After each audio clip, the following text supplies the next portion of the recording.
कोयटा में एक सरकारी मुलाजिम पारां ज़ाल ऐं 4 ॿारनि खे क़त्ल करण खां पोइ आपघात करण जो केस दाख़िल कयो वियो आहे। जेकॾहिं मोहम्मद आसिफ वाकई दबाव, हिरासमेंट या कंहिं तकरार जो शिकार हो त संदसि शिकायत छो न ॿुधी वई ऐं छा ही वाक़ियो रोके सघिजे पियो? अचो त हिन जो जाइज़ो वठूं। मां आहियां फ़हमीदा रियाज़ ऐं तव्हां ॾिसी रहिया आहियो WTN न्यूज़।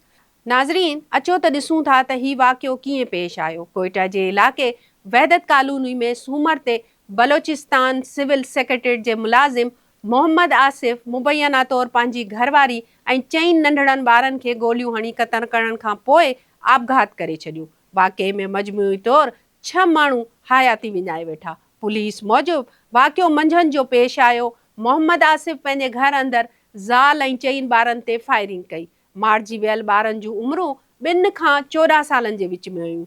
आसिफ जे माइटनि जो चवणु आहे त आसिफ वाक़िए खां कुझु देरि अॻु खेनि फ़ोन करे ॿुधायो हो त कुझु माण्हू खेसि तंग करे रहिया आहिनि ऐं हू तमामु घणो परेशान आहे ऐं हू इंतिहाई क़दम खणणु वञी रहियो आहे।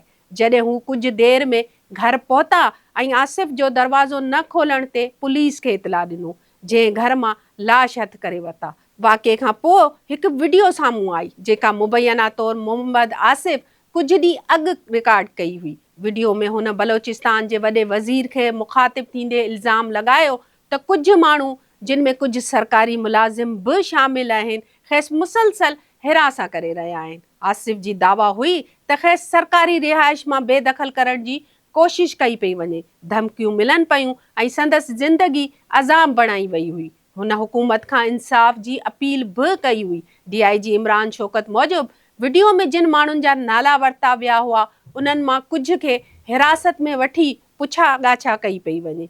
मीडिया रिपोर्टुनि मूजिबि कुझु सरकारी ऑफिसरनि खां बि जांच कई पई वञे जीअं इहो मालूम करे सघिजे त आसिफ जे इल्ज़ामनि में का हक़ीक़त मौजूदु हुई या न। पुलिस वटि हुन वक़्तु जांच जा 2 पासा आहिनि। छा वाकई सरकारी रिहाइश या के इंतिज़ामी तकरार सबबि आसिफ दबाव जो शिकार हो या पोइ हिन वाक़े जे पोयां घरेलू, ज़ाती या नफ़सियाती अंसर बि मौजूदु हुआ। अञा ताईं पुलिस वाक़े जी हतमी सबबि बाबति का सरकारी नतीजो जारी नाहे कयो। मोहम्मद आसिफ जा इल्ज़ाम दुरुस्त हुआ या न, उन जो फ़ैसिलो जांच में थींदो, पर हिन वाक़े हिकु भेरो ॿीहर इहो सवाल ज़रूरु उथारे छॾियो आहे त जॾहिं को माण्हू पाण खे शदीद दबाव, तकरारनि या ज़हनी परेशानियुनि में मुब्तला महसूसु करे रहियो हुजे त छा असांजे इदारनि, ख़ानदाननि ऐं समाज वटि अहिड़ा मौसर निज़ाम मौजूदु आहिनि जेकी बर वक़्तु मुदाख़लत करे सघनि, या पोइ असां अक्सर ख़तरे जी निशानियुनि खे उन वक़्त ताईं नज़रअंदाज़ कंदा रहिया आहियूं जेसिताईं तमामु घणी देरि न थी वञे।